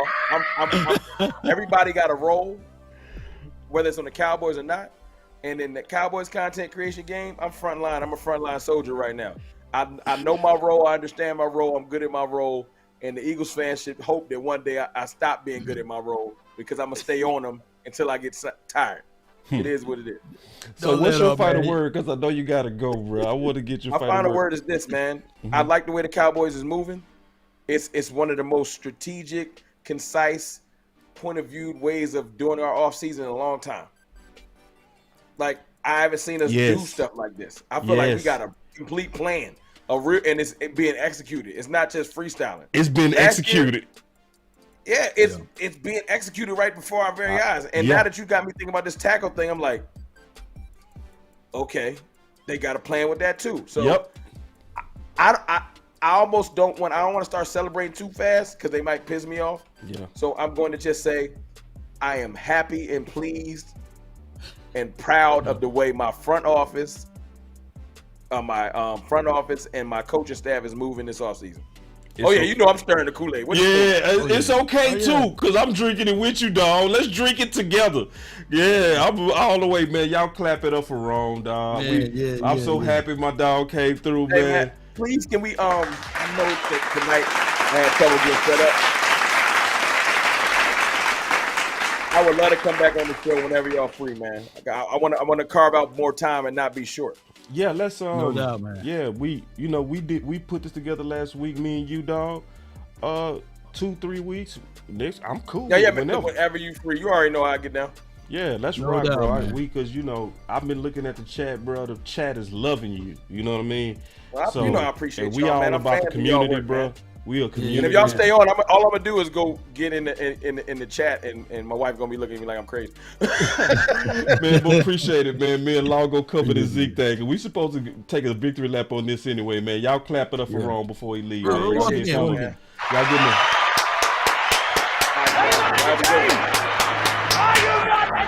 All right, that was the Let's go, big man. homie Appreciate Ron, you, man. man. Y'all support the Big Brother channel. Me and you, Law. Let's bring it home, big dog. Yeah. All right, so we supposed to take a victory lap. Me and you. Why not? Why not, man? Because people don't like I told you so, so we not gonna do it like that. We gonna just kind of talk about the Zeke stuff, and we gonna just talk about it from common sense. We gonna close it out with Mike McCarthy talking about Zeke and Dak Interception. Here we go. Steven said yesterday that part of the mindset of not giving Zeke a pay cut offer is you don't want to be insulting to the player. How do you? I mean, when a all the picks and stuff like that, and decisions on the interception. A decision like that is coming up. What's your input in it? And I mean, do you agree that The business part of it? Yeah. Yeah, I think it's healthy. And every place does it differently. I think when the head coach and early out, and I learned this from Ted Thompson because it was his philosophy, and I agree with it. When the head coach is put in a position of finances, it can be conflicting. Because the coaches have to coach the players. Their relationship is definitely a lot different than the business component. The business individuals dealing with them too. So yeah, as far as exactly how and what and the conversations were handled, the business part, I was not part of it.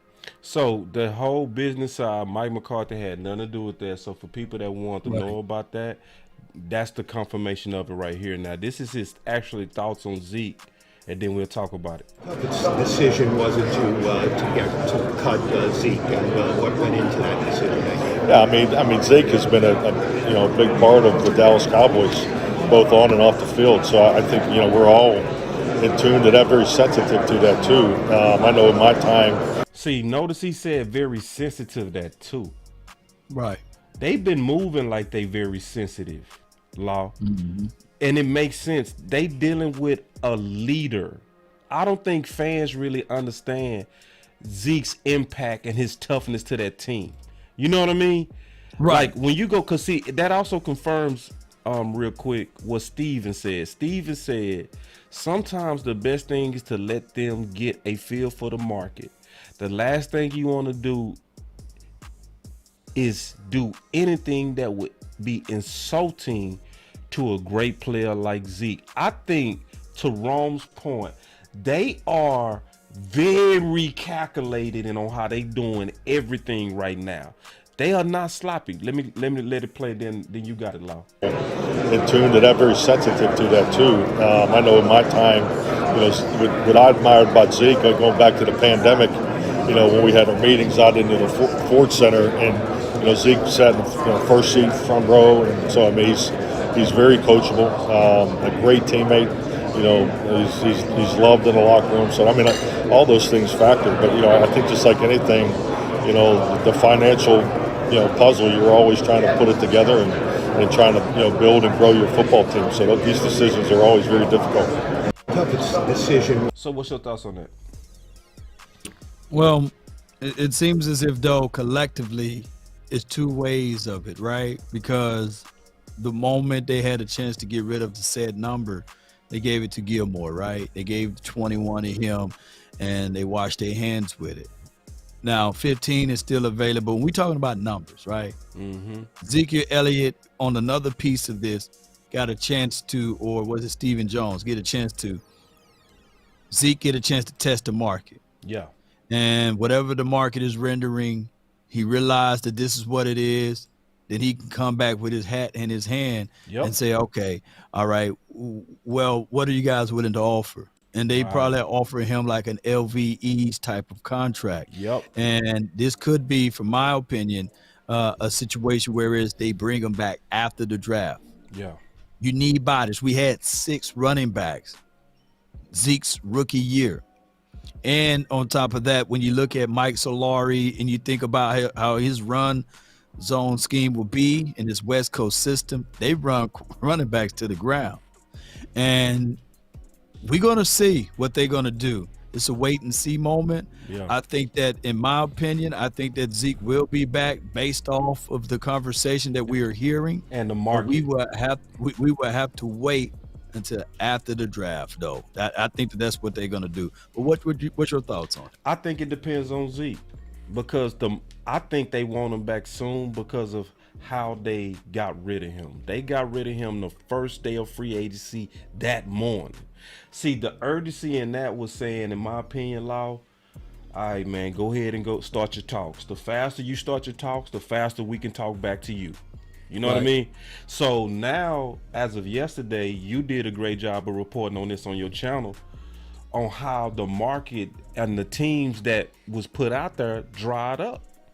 It dried up, yeah. They dried up publicly. You name the Jets, they was like, we good. You name Philly, they like, we good.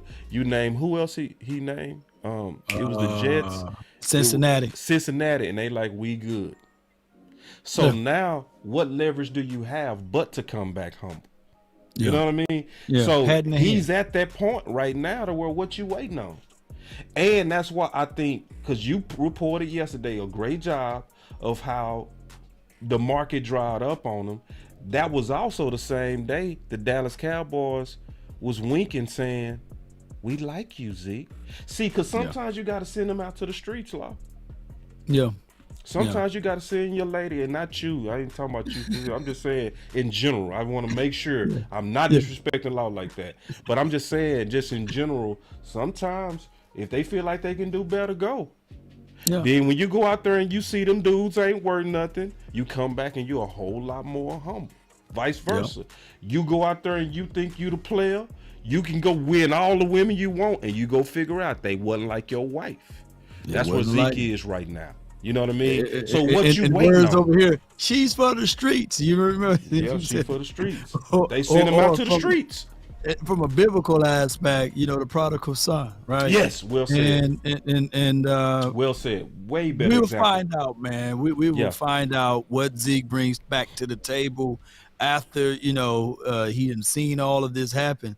And we've seen stranger things happen before in Cowboys land. A lot of people young that didn't remember when Herschel Walker came back, when they made a move to get him back on the team. You remember that? Yeah. So if Herschel Walker can come back after being traded, you know what I'm saying? Zeke can come back. Hey, he was all right. You know what I'm saying? The combination was all right. Kick off return Walker. And I think people making too big of a deal, Law, out of that number. The number. Because 21 is not Gilmore's number. Right? He took 21. But if Zeke come back, they gonna talk it out like men. I bet $1 million. Oh, you think so? If he want 21 I never even looked at that. You know what I'm saying? I think we make it too big. You know what I mean? Like, we just got rid of Zeke. We put 21 on 33-year-old Gilmore. We done. No. If Zeke want 21, I guarantee he'll get it back. Now there's there's a Cowboy store right down in Cedar Hill. I'm gonna drive up there to see whether or not, if I see a Gilmore 21, I'm gonna be like, man, they selling them things like hotcakes. But if they ain't in that pro shop yet, you know what I'm saying? Then I agree. That's a good point. Listen, you right on that. The economics of 21. I can't be mad. Yeah. I want that 15 to be dope. And they'll double up on jersey sales too. Ooh, now that 15, I go get a 15. I go get a 15 too, and I like the idea of him having 15 because it's like a new beginning. 21 was the young Zeke, 15 is a new Zeke, 15 a cheaper Zeke, 15 is the dude that got to be humble. 21 was the dude that was the man. Yeah. Even Dak, didn't Dak wear 15 too? You know what I'm saying? 15. Maybe Dak would see it even better with shout out to my guy Dak. All right, can you go one more? I got one more in here, bro. Man, I'm all nighter, man. You know what I'm saying? I got one more, and I think this is the one that I wish Rome could have stayed for, because he brought this up and you brought this up early. This part, listen. All the picks and stuff like that, and decisions on the interceptions, have y'all gone over that? Yeah, definitely. We spent some time. He was in for whatever day he was in there for. So then he came up and he's in there for the captain's workout. So he came up and spent about 4 hours with Scott and I, and we went back and looked at the decision-making opportunities and of interceptions and potential interceptions, and just talking through it. And it's healthy because no different. I mean, I thought Doug did it. 4 hours, Law. Just talking about the 15 interceptions, and they said not even just those 15, the other ones that was dropped. Ooh. True. So you mean to tell me, Law, they not serious about getting that clean? 4 hours? Clean, an interception meeting for 4 hours. Yeah, make it 8. You know what I'm saying? Yes, indeed. Make it a full day, man. 4 hours is a long time in that meeting room. You know how it is in film room. Yeah, 4 you know hours. How it is. 4 hours. Hold on. Yes, wait, let me keep going. An excellent job with the quarterbacks, but the room will be different. I mean, it's just anytime you have a new coach in there, and it'll be Scott's new opportunity too. But Brian and I will be in there pretty much full time. So getting that that landscape laid too. So we just it's pretty fluid. Speaking. You know what I picked up from there?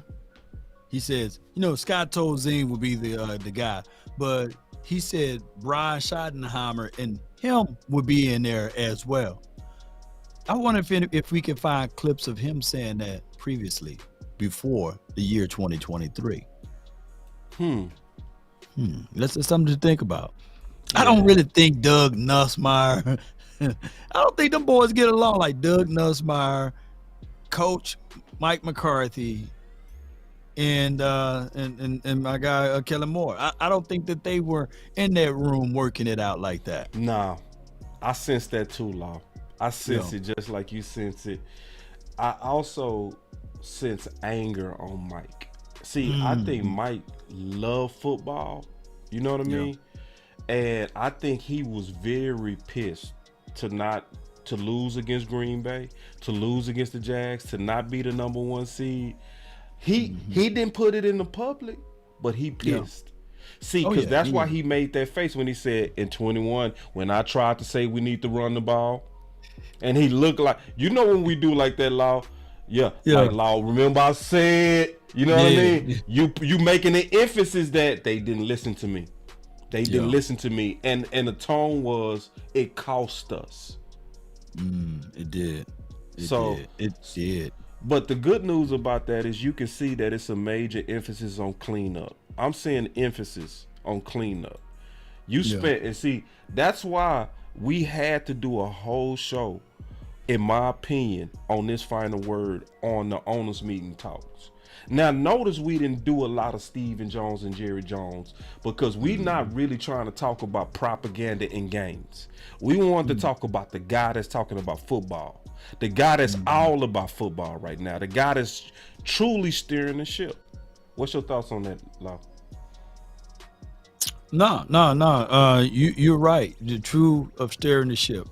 And when you get more and more football conversation into it, it get less hypey. It get more and more bland, and it'll be just like what you thought Mike McCarthy would bring to the table, the unknown. I was watching one of your episodes, and you said Mike McCarthy is just different.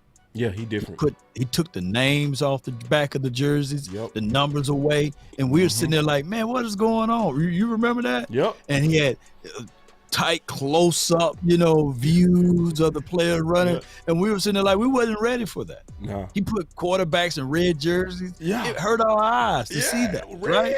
Red, we like, what in is Dallas? red jerseys? Red? Dallas, and we wasn't really used to this. No. And Mike McCarthy was coming in with a philosophy change, but slowly, for surely, the Jones family wanted to make their footprints and their fingerprints on this, and they said, hey, we got to have the tight, we can't have those tight shows anymore. We're going to have to showcase more and more. We're going to have you to talk. We need for you to shave. We need for you to put the 3-piece suit on. And all of that stuff takes away, because I think he really said it all when he said, hey, I'm about winning, y'all. Yep. Ain't about all of this flash stuff. That was the money ball right there. And I think it's kind of like what we talked about before. See, because here at the Final Word, we know we say things that's taking a risk. We know that. But our style is we'll look like we wrong now, but y'all go have respect for us later. That's how Mike McCarthy is. You know what I mean? Yeah. It's things that you might hear on the Final Word that might be early. So you kind of doubting it.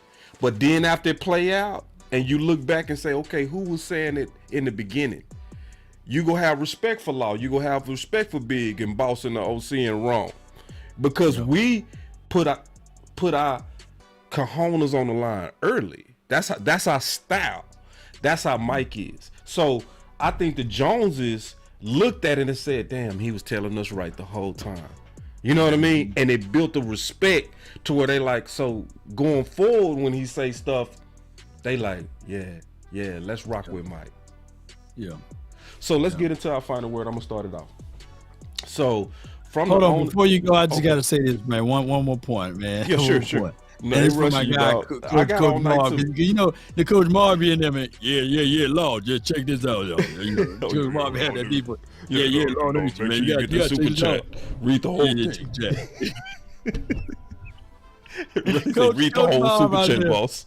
And he's right on the money because he's basically saying that you're going to see a mixture of Green Bay Packers and Seattle. Yep, he told me that today. And the way they move in that, we can clearly see it. And even when the Green Bay Packers won their Super Bowl, look at what they had on the defensive side. Cullen Jenkins, you know, B.J. Roger, you know what I'm saying? Nick Collins, my guy coming off of the edge, Clay Matthews. And on top of that, Charles Woodson that year. Those were the guys that made it to the Pro Bowl, and I think four of those guys made it All Pro that year. The only person that made it to it was one other guy on the offensive side that made it Pro Bowl. Not even Aaron Rodgers made it to the Pro Bowl that year. Right. But you guys get what I'm saying. Coach Marv is on to something on how this team is being built and operated from the defense and plus the offensive side is a merger of two philosophies of two kings. Ooh. And I'm only saying this so that you guys can understand. Dan Quinn got all of his toys. It's time for Mike to get his. Elaborate. Hold on, dog. You got to elaborate on the two kings, bro. You gotta elaborate. Take your time with that too, bro. Because I heard it. Please elaborate on that. Please take your time, please. All right. The two kings. The two kings. When you have football knowledge and pedigree, one of the things that we can see is fingerprints. When Dan Quinn got the spot, the old fingerprints were wiped away quickly because he didn't have a Kellen Moore on the defensive side. Remember Rob Marinelli's defense, or it went from Rob Marinelli's defense to the other guy, I forgot his name, Mike something too, in 2020. What was his name? Historically bad defense. That was Mike Nolan. Mike Nolan, right? So when Mike Nolan came above and came on this team, his fingerprints was everywhere. Dan Quinn came over here. He went and got his toys. He went and got more and more weapons. He got people to fit in for what he do. And the two kings is Dan Quinn, and now you're going to see Mike McCarthy fingerprints all over this, and you seeing it right now from the fact that they're bringing in guys like I said, Brandon Cooks now. Like I said, now you got a situation and scenario that you're gonna have Dak Prescott working in the room with my guy Mike McCarthy, Scott Tolzien, as well as with the what's the other guy, Brian Schottenheimer. So that is king move, because he couldn't move and operate that way when the Prince was there. When Kellen Moore was there. So now you got a true voice. You got a guy that got voice with rings and hardwares under his resume. That's what I meant by two kings. And see, it's so funny you said that, bro, because it's amazing how we think the same and we don't talk about stuff. You know what I mean? Because I said that's why I wanted you to expound that. I did a whole show talking about two kings. No way. I swear to God, bro. Dog, matter of fact, It was about 3 weeks ago, and I called them underground coaching kings. Ooh. What you just said, Law. I promise you, right hand to the man. I didn't watch that. I believe you, bro. I believe you. Of course. Oh my God. But see, you know, because we seeing the same things, and I don't see how Cowboy Nation don't see it, how we see it. Like, this is why I'm super high on us with Super Bowl hopes. I'm not just talking when I say that. It's more so because, to your point, Kelly Moore is out the way, and you got two guys walking in lockstep together that got a ton of skins on the wall, like two generals. And to Coach Marv's point, where you're blending Green Bay offensive philosophy with Seattle offensive philosophy, and we realized today that they also keeping parts of the digit system or option routes. Yeah. So I'm looking at the two kings, to your point. That's really the taking us to the next level. That's also why, Law, keeping it all the way 100. I think that's why this free agency is as smooth as we ever seen it, because those guys are lockstep. They are side by side. Because isn't it funny? Me and you said on the final word, big dog. What did Mike McCarthy say? He said the strength of this team is the defense. What was the first moves we made in free agency? Week 1?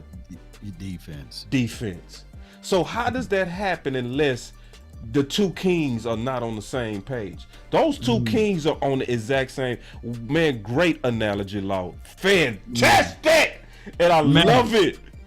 Man, great thumbnail on that one, man. And you picked the big dude to be Mike McCarthy, and the smaller guy to be Quinn. Man, that just fits right in. You know that's Ned Stark, and you know that's my boy Ned. You know what I mean? I know you on that Game of Thrones. Hey, that's King Baratheon. You know what I mean? That's Baratheon, hey, and on the cool, he really was low key my favorite on this show. King Baratheon.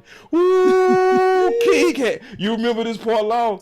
He said, "Which one is greater, 5 or 1?" You remember that part? He said, "What is greater, 5 or 1?" 1. He said 1. Oh! After I put a fist up, he said, "When we together, you can't do nothing with us." I said, "Ooh, you got King Baratheon." That's another subject. Don't get us started on Game of Thrones. Yeah, boy, we go for another 2 hours. Shout out to you again, Coach Marv. Tell him about the Percy Harvey thing. That's good stuff. But get into the final words, man. This owners meeting, to me, showed a lot. It was a lot that came out, a lot of tea leaves that came out. I'm just glad we had Rome on here to kind of help us kind of get through that and break all of this stuff down. I do believe that they're bluffing on Steele at guard. I think it's just a bluff. I'm glad that they smart enough to bluff, because guess what? When they didn't bluff, it cost us. We was talking about Dallas Goedert, and what happened? We was talking about Hurts, and what happened? He got drafted, And we got jumped for Dallas Goedert. So now we playing better poker. Mike McCarthy looked like he went in there and was like, "Why do y'all tell the whole world what you're doing?" And then Jerry like, "Hey man, we got to make this money. We make money off publicity. I like football, but hey, we got to make that publicity money. So let's go out there and tell them some lies then. Let's just go give them anything. Let's go tell them that we gonna have Terrence Steele at guard. You still go make your money, but don't tell them the truth, Jerry. You know what I mean?" And we seeing bluffing, and I'm loving it. I'm loving they moves, even though it's distracting. And I do agree with Rome. I do agree.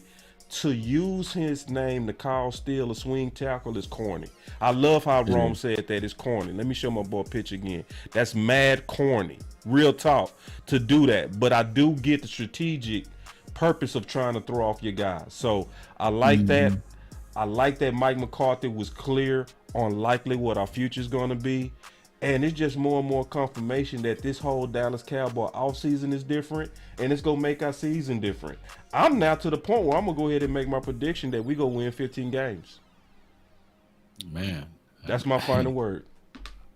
I ain't gonna fight you with that, man. Hey, with that Kool-Aid, man, just put a little hand in mine. You know just a little bit of hand, you know what I'm saying? I said 15. Let me say 14. 15. Let me kind of take that back a little bit. Well, no. Don't move off of it, Don't man. Move because, off. Stay with the 15. You know, some right now, I know. We undefeated until we lose. I've seen it every year. 20-0, 20-0. Yeah. But 20-0. I don't like this team. I love it, man. So yeah, I got a little hand in mind. So I would tell you this right here, that the Dallas Cowboys, we are doing things differently. And so when you do things differently, it feels different, right? If you think I'm lying, sleep on the opposite side of the bed. But sometimes there's no growth and comfort, you know? So sometimes even Dr. Martin Luther King said, if you fall asleep on the floor, you don't have to worry about falling out of the bed. So sometimes it's good to sleep on the floor and make sure that, hey, you're going to work your way up from the ground up from here. And I think that the Dallas Cowboys, looking back at all of this, we're working, we're grinding. And the little few things that Jerry doing, let him do that. Somebody said, I think I was on West Coast Cowboys show just an hour ago or 2 hours ago.